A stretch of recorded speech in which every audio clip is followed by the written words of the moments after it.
Kepada Bapak Ari dan Mas Aldi, kami persilahkan. Untuk selanjutnya terkait tata cara penilaian dan passing grade akan dijelaskan lebih lanjut oleh Bapak Fatmoko Ari. Saya persilahkan Bapak. Baik Mas Aldi.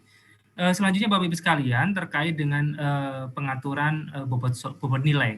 Jadi untuk TWK tadi disampaikan Mas Aldi ada 30 butir soal. Apabila menjawab benar itu bernilai 5, tapi kalau salah atau tidak menjawab maka nilainya 0. Karena itu jumlah nilai maksimumnya adalah 150 Bapak Ibu sekalian kalau menjawab semuanya benar. Kemudian untuk tes intelijensia umum terdiri dari 35 butir soal, di mana kalau menjawab benar dia 5 dan tidak menjawab atau salah menjawab adalah 0. Sehingga nilai tertingginya adalah 175. Sedangkan tes karakteristik pribadi terdiri dari 45 butir soal, itu ada 5 tingkatan. Menjawab paling benar adalah, paling sesuai maksud saya adalah 5, kemudian 4, 3, 2, dan 1. Sedangkan tidak menjawab itu bernilai 0. Sehingga nilai maksimum di sini adalah 225. Total butir soal dari SKD itu adalah 110 butir soal. Terjadi penambahan 10 butir soal dibandingkan tahun 2019 yang lalu. Sehingga nilai tertingginya pun juga mengalami penambahan sebesar 50 poin, sehingga jumlah totalnya adalah 550. Baik. Kemudian terkait dengan waktunya, Bapak Ibu sekalian, waktu pelaksanaan SKD adalah 100 menit. Ya, 100 menit. Hanya saja khusus bagi pelamar penyandang disabilitas sensorik netra yang melamar pada kebutuhan khusus penyandang disabilitas, maka waktu pelaksanaan SKD-nya adalah 130 menit. Jadi secara standar adalah 100 menit. Hanya untuk mereka yang sensorik netra yang melamar pada formasi khusus penyandang disabilitas diberikan waktu 130 menit. Selanjutnya Bapak Ibu sekalian, ini adalah nilai ambang batas yang ditetapkan oleh Pak Menteri untuk CPNS tahun 2021. Yang pertama, dari penetapan kebutuhan umum atau formasi umum, mungkin lebih familiar seperti itu, TWK-nya adalah 65, kemudian TIU-nya 80, dan TKP-nya adalah 166.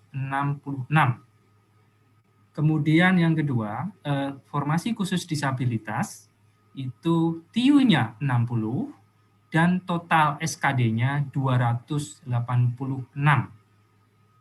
Kemudian yang ketiga, untuk penetapan kebutuhan khusus cum laude, itu TIU-nya 85, dan total SKD-nya 311. Kemudian yang keempat, penetapan kebutuhan khusus diaspora, TIU-nya 85, total SKD-nya 311. Yang kelima, penetapan kebutuhan khusus untuk putra-putri Papua dan Papua Barat, itu TIU-nya 60, kemudian total SKD-nya 286. Dan ada beberapa jabatan yang kita berikan juga spesial untuk nilai ambang batas yang di nomor 6 dan nomor 7.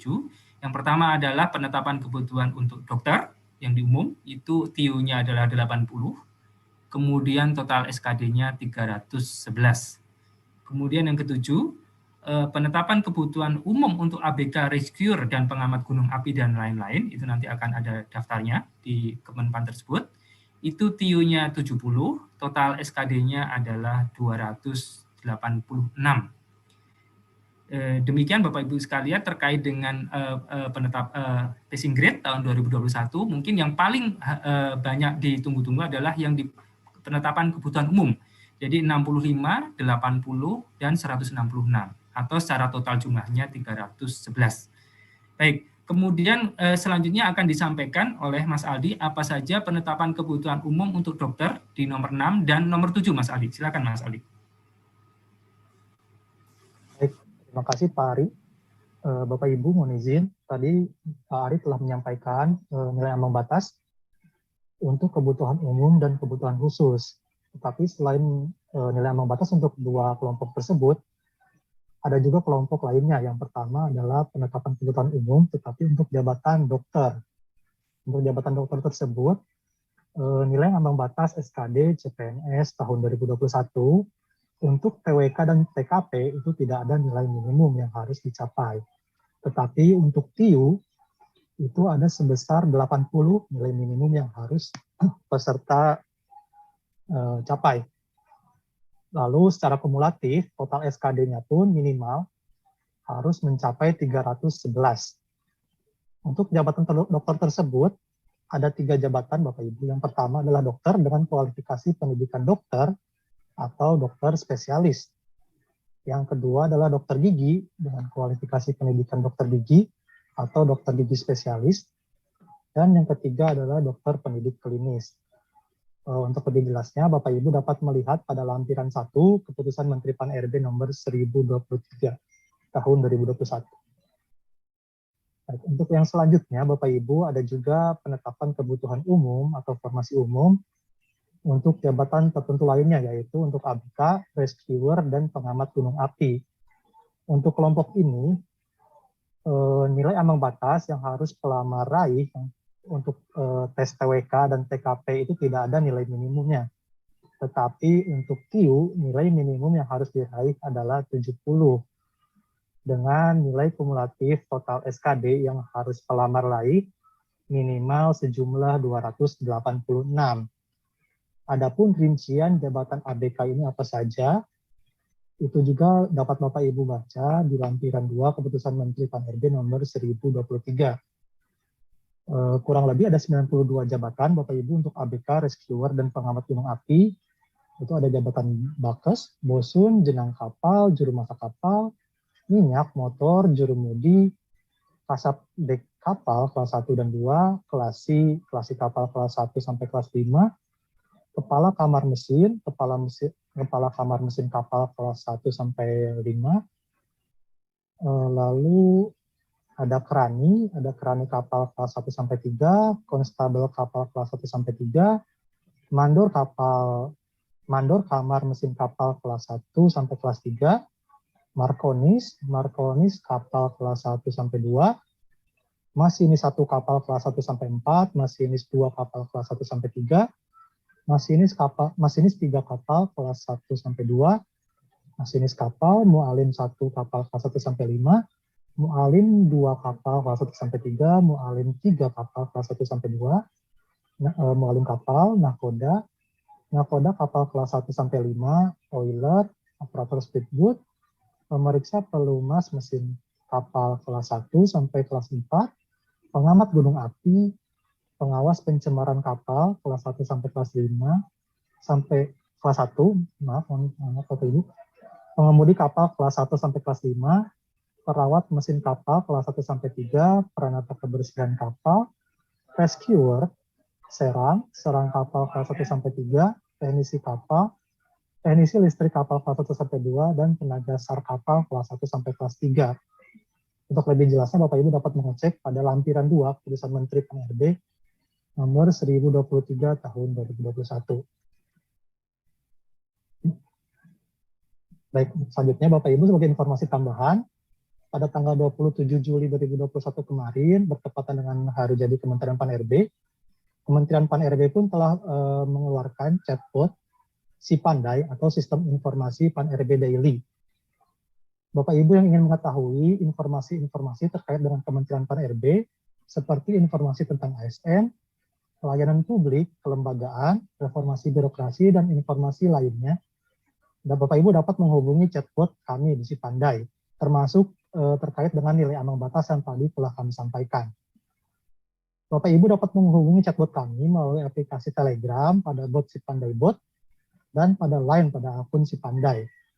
Bapak Ibu tinggal membuka aplikasi tersebut, lalu ketik menu atau langsung bertanya untuk memulai percakapan. Adapun aplikasi lain masih dalam proses pengembangan.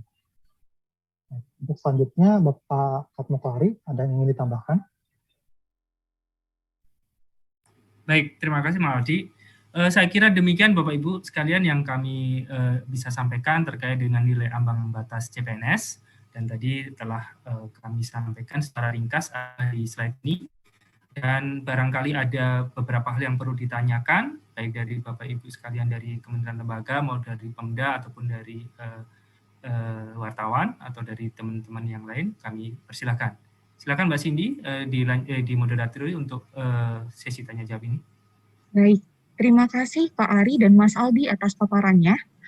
Baik Bapak Ibu, perlu kami informasikan bahwa saat ini sudah bergabung juga via kanal YouTube Kementerian Pan-RB sejumlah 2.400 peserta. Ini membuktikan bahwa antusiasme masyarakat yang cukup tinggi terhadap pengadaan CASN tahun 2021 ini. Baik, Bapak dan Ibu, langsung saja kita masuk ke agenda selanjutnya, yaitu diskusi dan tanya jawab. Baik, Pak Ari, mohon izin kami sudah coba merangkum beberapa pertanyaan yang masuk dari live chat di live streaming kanal YouTube Kementerian Pan-RB. Yang pertama ada pertanyaan terkait apakah passing grade TKP sejumlah 166 ini tidak terlalu tinggi. Kemudian ada juga pertanyaan tentang materi bahasa Indonesia yang masih ada untuk TWK. Kemudian untuk P3K, nilai ambang batasnya kapan akan disosialisasikan? Mungkin cukup sekian dulu Pak, nanti jika ada pertanyaan akan kami laporkan kembali. Silahkan Pak Ari.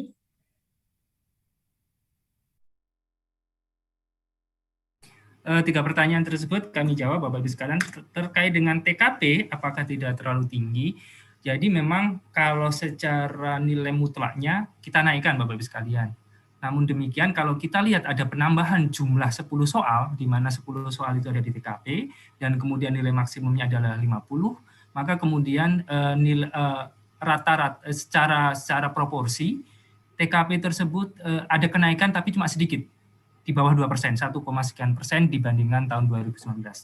Dan saya yakin nanti peserta CPNS akan mampu bisa menjawab ini secara bagus, secara secara tepat, dan kemudian juga kita sudah mempertimbangkan untuk bisa diakomodir bukan hanya di wilayah Jawa, mungkin di wilayah Jawa akan terjadi persaingan yang tinggi, di nilai-nilai yang tinggi, tapi sedangkan di luar Pulau Jawa barangkali ini yang harus kita akomodir Bapak sekalian, sehingga kami yakin bahwa dengan nilai passing grade ini insya Allah bisa meliputi atau mengcover dari juga keperluan di pemda-pemda atau di peserta-peserta di luar Pulau Jawa.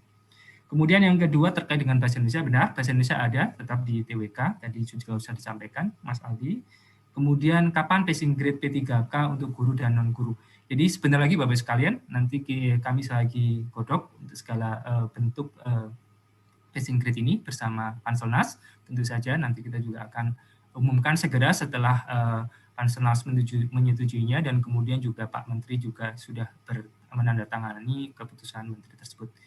Saya kira demikian Mbak Cindy yang dapat kami jawab. Monggo silakan. Baik, terima kasih Pak Ari atas penjelasannya. Kemudian ini juga ada lagi Pak pertanyaan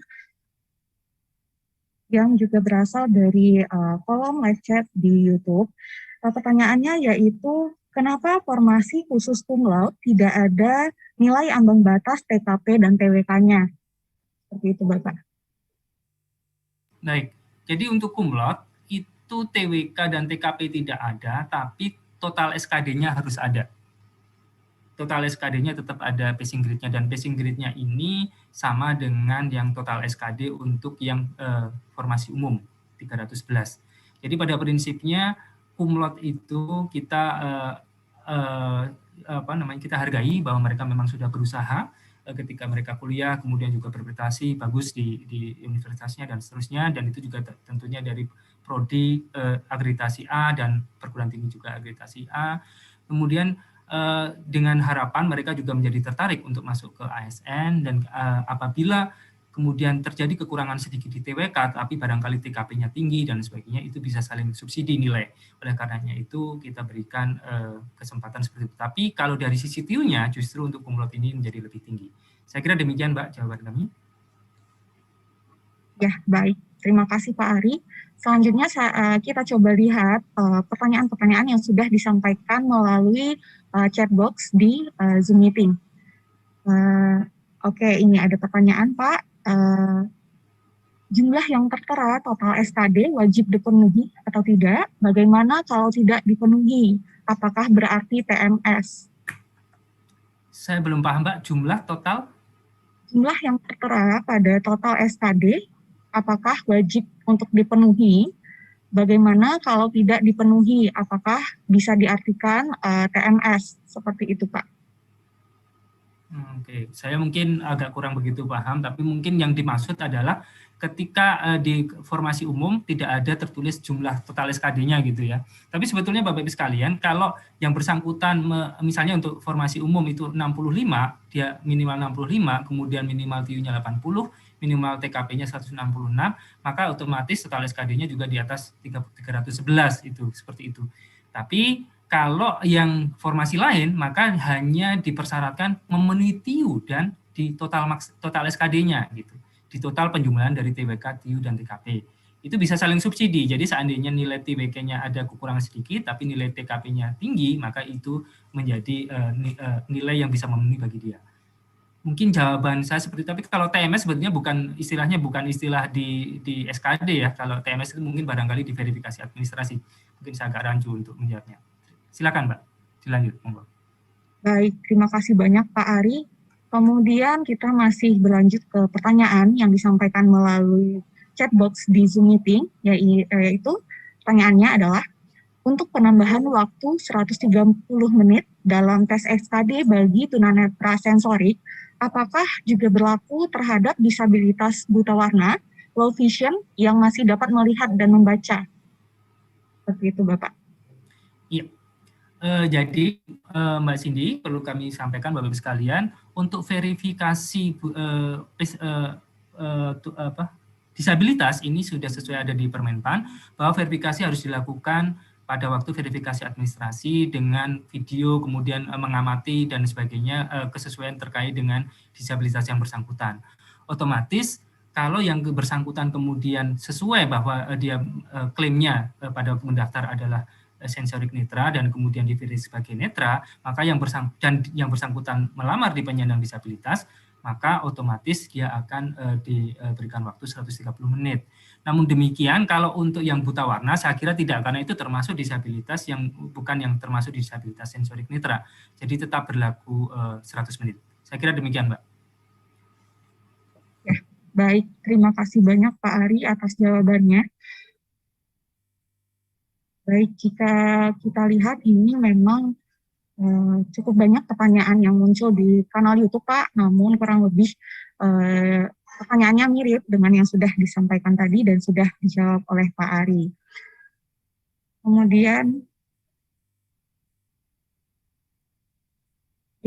Kemudian juga ada Pak pertanyaan di chat box di Zoom Meeting, yaitu khusus untuk formasi cum laude. Kalau nilai TKP-nya di bawah 150 dan total SKD-nya 311, apakah masih bisa dinyatakan lulus? Bagaimana Pak Ari? Silakan Pak. Iya, sebetulnya sama dengan pertanyaan tadi. Cum laude passing grade-nya ada di TIU dan total SKD-nya. Jadi cum laude itu minimum TIU-nya adalah 85, dan kemudian minimum penjumlahan dari TWK ditambah dengan TIU ditambah dengan TKP adalah 311. Sekali lagi, passing grade-nya ada 2 di TIU dan di total SKD-nya. Saya kira demikian, Mbak, jawaban kami. Ya, baik Pak Ari. Mungkin ini ada pertanyaan lagi, Pak. Masih dari kolom chat box di Zoom, yaitu apabila nilai ambang batas tidak terpenuhi pada formasi tertentu, apakah akan ada kebijakan seperti tahun sebelumnya, bahwa yang dinyatakan lulus ditetapkan berdasarkan ranking untuk formasi tersebut? Nah, silakan Pak. Baik. Tidak ada Bapak Ibu sekalian, jadi seluruh passing grade sudah ditetapkan di awal, dan kemudian insya Allah ini kami sudah pertimbangkan benar-benar di sisi Pansenas, melakukan simulasi dan sebagainya untuk bisa mengakomodasi dari keperluan Bapak Ibu sekalian, baik di wilayah Pulau Jawa maupun di luar Pulau Jawa, termasuk di wilayah Indonesia Timur. Jadi sementara kita ikut dengan apa yang menjadi telah diatur oleh keputusan Menteri ini. Saya kira demikian, Mbak. Terima kasih.